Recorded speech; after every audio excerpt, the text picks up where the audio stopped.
Isang paalala, ang video na ito ay ayon lamang sa aking sariling pananaliksik. Hindi ko nais na pilitin ang sino man na maniwala sa videong inyong matutunghayan. Kung hindi kayo kumbinsido sa mga impormasyon at taliwas ang inyong paniniwala sa kaalamang aking ilalahad, maaari kayong gumawa ng sarili ninyong pagsisiyasat para sa inyong kakontentuhan. Ang videong ito ay gabay lamang sa mas malalim na kaalaman at pag-intindi at hindi gawa ng isang profesional. Naniniwala ako na malaya tayong magbigay ng opinyon at suhestyon bilang malayang mamamayan ng Pilipinas. Maraming salamat po.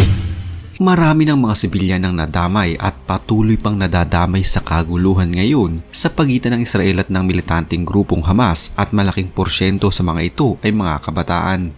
Silang mga walang muwang at mga inosente pa na hindi pa lubos na naiintindihan na nangyayari ay wala ding ligtas sa kaguluhan ng mga taong nasa tamang pag-iisip na. Marami ang mga nananawagan na bigyang pansin at prioridad ang kaligtasan at proteksyon ng mga sibilyan, lalong-lalo na ng mga kabataan. Pero alam nyo ba na ang militanteng grupong Hamas pala ay nagte-train ngayon ng mga kabataan na ang ilan ay nasa 14 na taong gulang lamang upang maging kasapi nila at kasama nilang poprotekta sa Gaza. Imbes na protektahan ng mga kabataan ay sila pala ngayon ay kasama sa mga poprotekta para sa ipinaglalaban ng mas matanda sa kanila. Marami sa mga hidwaan ngayon sa buong mundo ay sangkot ng mga sundalong nasa tamang edad at may kakayahan na maging isang sundalo. Pero bilang karagdagan, marami sa mga salungatan ngayon ay may kinalaman sa mga batang sundalo. Idineklara ng United Nations ang Pebrero 12 bilang International Day Against the Use of Child Soldiers. Ngunit tila hindi ito ganong napapansin at ipinagsasawalang bahala ng maraming mga bansa. Ayon kay Emmeline Wilberg ng Thomas Reuther Foundation, libu-libong bata ang ginagamit pa rin sa labanan bilang mga mandirigma at sa iba pang tungkulin sa hindi bababa sa 14 na bansa sa mundo. Ang mga terorista at di-estado na grupo tulad ng ISIS, Boko Haram, Hamas, Al-Shabaab at Islamic Jihad ay kabilang sa mga kilalang militanteng grupo sa mundo. Hayagan silang nagre-recruit ng mga bata, ginagamit sila sa mga tungkulin sa pakikipaglaban at bilang mga tauhan at suporta sa pakikidigma. Maaaring iniisip ng marami na ang pangangalap ng mga batang sundalo ay nangangahulugan ng pagkidnap o pagkuha sa kanila sa pamamagitan ng puwersa, pero ang katotohanan ay ito nga ang kadalasang nangyayari sa panahon ng digmaan. Desperado na ipaghiganti ang mga kapamilya nila na naging biktima ng digmaan o sa mga kondisyon ng matinding kahirapan, at ang recruitment ay sinasagawa din ng walang pakundangan sa publiko. Noong taong 2021, 50,000 Palestinian na bata ang na-recruit para sa indoctrination summer camp ng Hamas, kung saan sila tinuruan na maghanda para sa armadong labanan sa Israel. Tinuruan sila ng mga paraan ng pagkidnap ng mga sundalo at natutong magtipon, magkarga at magpaputok ng baril at iba't ibang klaseng mga armas. Ang mga camping na ito ay gumamit ng mga computer simulator upang magsanay ng pagbaril sa mga sundalo at pulis ng Israel sa Temple Mount at Al-Aqsa Mosque. Kasama sa iba pang mga simulation ng mga anti-tank missiles na nagpapaputok sa mga target ng Israeli. Ang Hamas, ang teroristang grupo na namumuno sa Gaza, ay nagsabi sa mga kabataan na dapat silang maging handa na gumawa ng mga sakripisyo at manindigan para makipaglaban habang sila ay mga bata pa lamang. Sa katunayan, ang mga bata at kabataan ay regular na nasa harap na linya ng paghaharap at tinatawag na lone wolf na pag-atake ng mga terorista sa rehiyon. Ang mga psikolohikal na kahihinatnan ng pagiging isang batang sundalo ay may malaking bunga para sa pisikal at emosyonal na kalusugan ng isang bata. Mula sa moral na pinsala, depresyon, pag-aabuso sa droga at maraming uri ng antisosyal na pag-uugali, kabilang ang karahasan sa tahanan at pagiging rebelde sa sarili nilang pamilya at kamag-anak.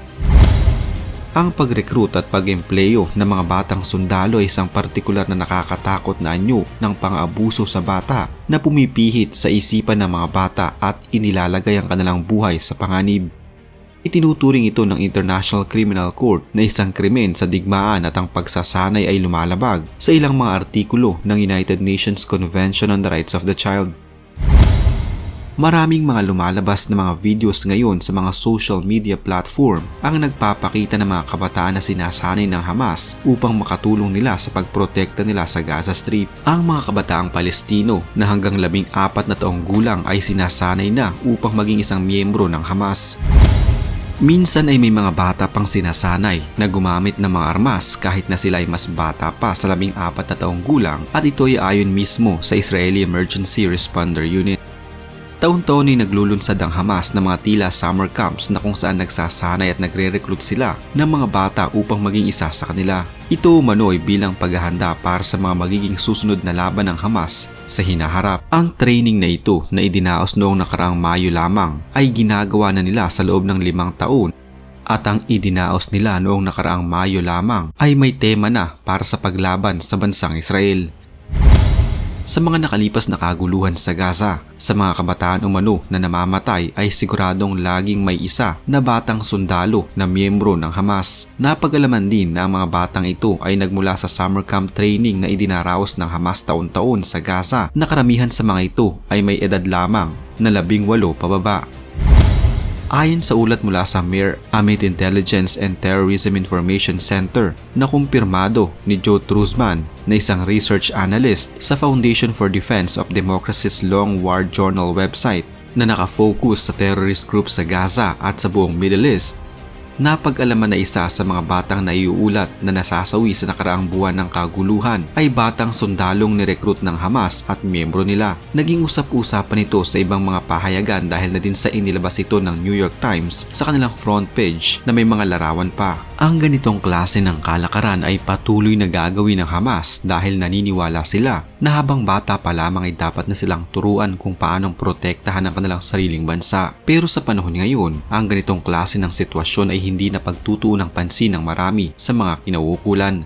Nagiging usap-usapan at laman lagi ng mga balita ang mga kabataang namatay ng dahil sa pag-atake ng Israel sa lupa man o sa himpapawid, subalit ang mga kabataang sundalong sinanay ng Hamas na namatay din sa laban ay hindi gaanong nagiging laman ng balita at tila ipinagsasawalang bahala na lamang. Wala ding mga balita tungkol sa mga batang ito na sa kanilang mga murang edad ay inilalagay nila ang kanilang buhay sa panganib at nagiging sunod-sunuran sa ipinag-uutos ng mga itinuturing na terorista ng marami. Ayon mismo sa UNICEF, ang ahensya ng United Nations na siyang may responsibilidad sa pagbibigay ng pangangalaga at development aid sa mga kabataan sa Gaza, ang pagre-recruit ng mga kabataan bilang sundalo ay paglabag sa international humanitarian law. Sa ibang pagkakataon ay ginagamit din ng mga kabataang ito hindi na lamang bilang mga sundalo, kundi ang ilan ay mga tagaluto, gwardya, mensahero, espiya, scouts at kung ano-ano pa. Hindi na lamang din mga kabataang lalaki ang kanilang nare-recruit dahil maging mga batang babae ay nagiging mga batang sundalo din ng Hamas. Ang mga batang sundalo ay nire-recruit dahil sa iba't ibang mga kadahilanan. Ang ilan ay sapilitang kinuha mula sa kanilang mga bahay at pamilya. Ang iba naman ay pinagbabantaan ng kung ano-ano habang ang ilan ay tinatakot ng mga armadong mga miyembro ng Hamas. Ilan naman sa mga ito ay dala ng labis na kahirapan at kakapusan sa pera. Napipilitan silang makisama upang magkaroon ng mapagkakakitaan na ipang susuporta sa kanilang mga pamilya. Ang iba ay naninindigan na nais lamang nilang protektahan ang kanilang pamilya at komunidad, kaya sila ay naging mga batang sundalo. Pero ang ilan, dahil sa namatayan sila ng mga kapamilya at kaanak na bunga ng pag-atake ng kanilang kalaban gaya ng Israel, nakaabang ang ilang mga miyembro ng Hamas sa mga libing upang hikayatin ang mga kaanak ng napatay na ipaghiganti ang kanilang mahal sa buhay. Dahil sa labis na kalungkutan at galit lalo na ng mga kabataan, madali silang mahikayat na maging isa sa kanila. Mahirap man paniwalaan, pero ang kasabihan na ang kabataan ang pag-asa ng bayan natin sa Pilipinas ay ginawang literal ang kahulugan ng mga ilang grupo sa ibang mga bansa. Ang kabataan na dapat sana ay pinoprotektahan at ipinaglalaban ng kanilang karapatan ay sila ngayong ipinangtatapat sa mga armado at kalaban ng bayan. Sana ay magising ang marami, lalo na ang mga kinauukulan upang matigil na ang ganitong klase ng kalakaran dahil paanong magiging pag-asa ng bayan ng mga kabataan kung sa kanilang murang edad pa lamang ay hindi na sila sigurado sa kanilang buhay at kaligtasan.